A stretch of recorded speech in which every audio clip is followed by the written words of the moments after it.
उससे ही आगे इस सवाल का जवाब भी आ जाएगा उसके अंदर। मैंने मीसम से कहा कि मीसम देखो सा यार, तुमने अब इतने 3 प्रोजेक्ट के बाद मुझे कास्ट किया है, तो अब मेरा सोचने का कुछ दिल नहीं चाह रहा। ओके। मेरा होमवर्किंग का कुछ दिल नहीं चाह रहा। अच्छा। ठीक है, अब तुमने कास्ट कर लिया है, अब तुम्हें मुझे मेरा पता है, मेरी जो रेंज है, सलाहियत है वो सारा तुम जानते हो। तुम मुझे शुरू से देख रहे हो, जब मैं पढ़ने आया था तब से अब तक हम साथ भी हैं और जानते भी हैं। मतलब बस मैं सुबह मुँह धो के नहा धो के आ जाऊँगा, जो तुम बोलोगे मैं कर दूँगा। मतलब तुम सारी बोलोगे जिम्मेदारी ये आपने उस पे करना डाल है, दी। मैं बोलूँगा जी अच्छा। तुम बोलोगे ये नहीं करना, मैं बोलूँगा जी अच्छा। बस। ओके। तो मैं बहुत इस प्रोजेक्ट पे बहुत बेफिक्र था इस लिहाज से।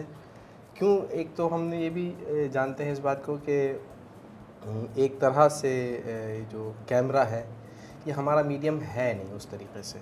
हमें पढ़ाया भी इसी तरीके गया है ये कि एक्टर का मीडियम बुनियादी तौर पे वो थिएटर कहा जाता है। जो टेलीविज़न है वो बुनियादी तौर पर डायरेक्टर का, और फिल्म भी जो है वो डायरेक्टर का मीडियम है। सही है ना? तो वो हमसे कैसा करवाए और बाद में एडिट टेबल पे जाके कैसा बना दे उसको, ये उसके हाथ में है सब कुछ। तो मैं बिल्कुल रिलैक्स हो गया था। ये मैंने बोला ये है अच्छा, ये देख लिया था मैंने कि ये हाँ दिमाग लगा रहा है। इसके पिछले प्रोजेक्ट्स में भी ये अंदाज़ा हो गया था कि ये अपना दिमाग प्रोजेक्ट्स में लगाता है। तो मैंने बोला बस बेफिक्र होके काम करेंगे। एंजॉय करेंगे। एंजॉय करेंगे। सेट पे बहुत तो एंजॉय किया। ऐना और मैंने बहुत तंग किया। क्या तंग करते थे आप लोग? बताओ नजर। अरे जाने पे आने पे हर चीज़ पे तो तंग करते थे ये। क्यों, आप देर से आते थे? वो जिस टाइम पे बुलाया जाएगा उस टाइम पे आएंगे। बस हमें किसी न किसी को तंग करना था, तो ऐना और मैंने इनके खिलाफ एक टीम बना ली थी। आपकी और ऐना की हलीमा ने दोस्ती भी हमें में? ज्वाइन कर लिया था। ओके। तो हलीमा, मैं, ऐना, हमारी मेकअप आर्टिस्ट बहुत अच्छी है राबिया जी। ओके। तो हम मिलके बस इनके खिलाफ हमने महाज खोल लिया था। रियल लाइफ में भी? नहीं, बड़ा नहीं, बस वो एक मजाक चलता रहता था। बहुत ज़रूरी था क्योंकि इतना सीरियस काम वो था, भारी था कि बिटवीन शॉट्स वो ज़रूरी था टेंशन ब्रेक करना। तो ये जो आपके ये जो दोनों कैरेक्टर्स हैं माया के पेरेंट्स का, कोई ऐसी चीज़ आपकी जब डिस्कशन हुई मीसम नकवी से, और जब आप लोग डिसाइड कर रहे थे कि हमने इस तरह इन कैरेक्टर्स को क्रिएट करना है, तो कुछ सोच रहे थे कि अच्छा ये चीज़ें हमने पोर्ट्रे करनी है, इन कुछ चीज़ों से हमने दूर रहना है? बिकॉज अगर मैं देखती हूँ तो मुझे लगता है कि ये दोनों कैरेक्टर्स रेगुलर कैरेक्टर्स नहीं हैं, ये बड़े केयरफुली क्यूरेटेड है और इनके थ्रू कोई एक बहुत स्पेसिफिक नैरेटिव जो है वो ड्रामा कम्युनिकेट कर रहा है। मैं यहाँ पे रोक रहा हूँ माजरत के साथ। रेगुलर कैरेक्टर से क्या मुराद है? जो दिखाए जा रहे हैं जी। ओके। सो रेगुलर, हाँ अच्छा हुआ आपने क्लियर। कोई भी कैरेक्टर रेगुलर नहीं होता है, लेट मी से दैट। मेरा मतलब ये है कि आजकल जब हम ड्रामा में अपने कैरेक्टर्स देखते हैं ना, विद अपॉलॉजीज, कैरेक्टराइजेशन एक कैरेक्टर की जो होती है ना वो बहुत वीक होती है। उसकी पोर्ट्रेल जो है वो कभी ये कभी वो कभी एक, बट यहाँ पे हमें पता है शहीर का, हमें पता है माया की माँ सादिया जो है वो क्या कर रही हैं, और ना सिर्फ ये, वो फोकस्ड है एक चीज़ पे। सो दे आर नॉट एग्जिस्टिंग कि बस वो माया के पेरेंट्स हैं, राइट? बिकॉज ड्रामा में ये भी होता है ना, बस पेरेंट्स का कैरेक्टर है, वो क्या कर रहे हैं क्या नहीं कर रहे, इट्स इररेलेवेंट। आप दोनों के साथ नहीं है ऐसा, आपके जो कैरेक्टर्स हैं, तो ये कैरेक्टर्स बड़े इंपॉर्टेंट हैं। जो भी माया और वली के दरमियान हो रहा है, या माया तो यही तो कर रहे हैं ड्राइव उस चीज़ को, राइट? उनके डिसीजंस एंड एवरीथिंग, और वो डिसीजन लेके भी खाली नहीं चुप बैठ जाते, उसके बाद भी जो हो रहा होता है। तो इसलिए मुझे था कि ये बड़े डिफरेंट कैरेक्टर्स हैं। तो कुछ चीज़ें ऐसी जहन में आई आप लोगों के, या मीसम ने बोला आप लोगों से, मीसम नकवी ने, कि मेक श्योर कि हमें ये दो चीज़ें कम्युनिकेट करनी है, इससे हम दूर रहेंगे, हमें इस एरिया में कुछ भी आई डोंट नो, कोई ऐसी कॉन्वर्सेशन डिस्कशन हुई आप लोगों की? ये तो सिर्फ मुँह धो किया जाता था। नहीं, बात वही है कि हाँ नहीं डिस्कस होता था जब हम ऐसा नहीं है कि बिल्कुल ही अब ये सोच लिया हमने कि यार दोस्त तो सब कुछ इसी में डाल देंगे, ऐसा नहीं है। जो भी जहन में आया हमने कहा कि भाई अच्छा ये क्या हम अप्लाई कर सकते हैं। तो हाँ, वीटो उसी का, जाहिर सी बात है कि वो डायरेक्टर है, वीटो वही करेगा चीज़ को। तो हम पॉसिबिलिटीज़ ज़रूर जब सीन पढ़ते थे, ढूंढते थे उसमें से, तो ये मुमकिन है, ये अगर उसको लगता है कि हाँ ये जा सकता है। अब ये वो देख रहा है कि ये जा रहा है साथ में नहीं जा रहा है। तो कुछ वक्त के बाद हमें भी ये बात समझ में आना शुरू हो गई थी, पहली फुर्सत में नहीं, उस तरीके से आई समझ में वक्त के ये आखिर बनाना क्या चाह रहा है। ठीक है। तो उस हिसाब से बस चीज़ें, ऐसा नहीं है कि हम सजेस्ट नहीं कर रहे हैं, हमें कुछ समझ में नहीं आ रहा। वो ये कह रहा था कि कहीं पर भी एक एक्सट्रीम लाइन आप जो ह्यूमन से हट के हो उस तरफ नहीं जाना है। ये हमें 5-6 दिन की शूटिंग के बाद ये बात हमें समझ में आ गई थी। तो फिर हम उसी के दायरे कार में फिर हम सजेशन अपने क्रिएट करते थे।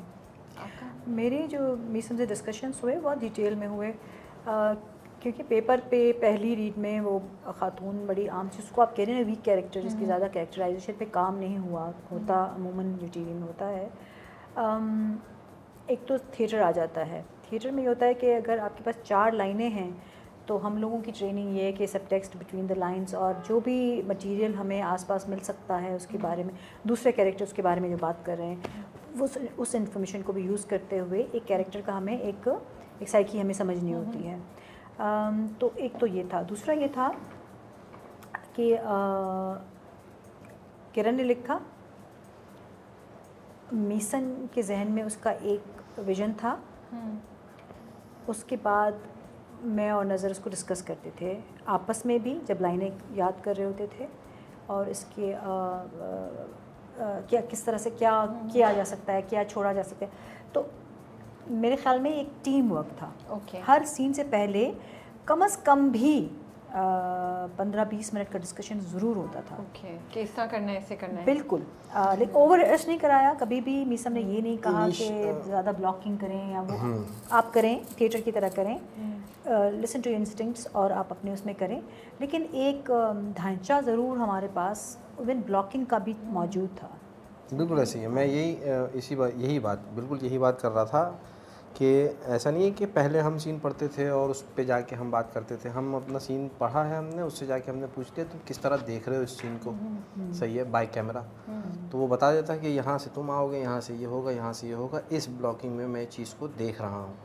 तो हम ये समझ के उसके बाद फिर उसके अंदर जितने रंग हैं उसके अंदर चलते हुए मैं क्या कर सकता हूँ, वहाँ खड़े खड़े क्या कर सकता हूँ, वो हम भरने के बाद उसको बताते हैं कि भाई इस तरह सोच रहे हैं हम, तो इट्स फाइन, ठीक है। मतलब जैसे ऐसा कुछ था कि बोलेंगे शहीद के फादर की सेंस ऑफ ह्यूमर तो बिल्कुल नहीं होगी, हिस मज़ा हिस जो है ना वो नहीं होगी।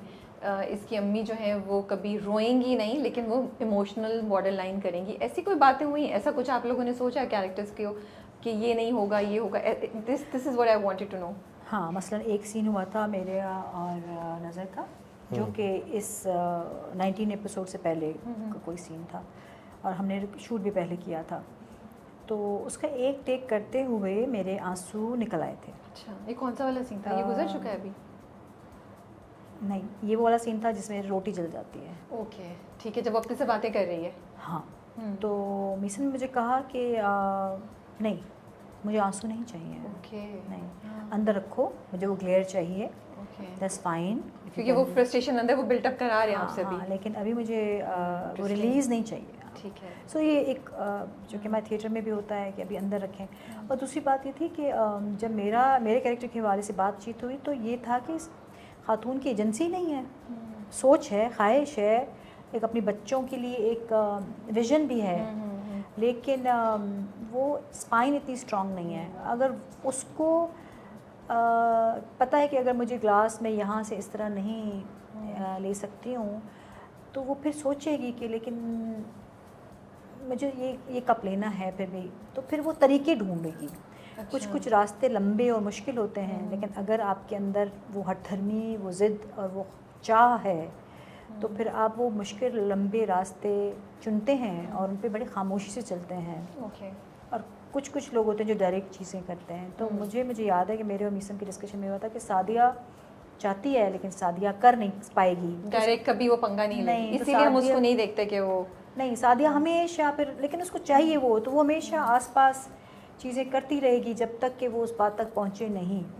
तो सादिया को इतनी पढ़ी लिखी नहीं है, उसकी कोई फैमिली की कोई सपोर्ट नहीं है, सादिया की कोई सोशल लाइफ नहीं है, सादिया की कोई एजुकेशनल कोई बैकग्राउंड या कोई एक्सपीरियंसेस नहीं है, कोई बेटा नहीं है, हमारे माशरे में बेटे की माँ नहीं है, वो एक और मसाइल है, एक और मसला है। अपनी नंद तक से वो दबती हैं, तो और दूसरी बात है कि उसको इतनी खुद की अक्ल नहीं है कि वो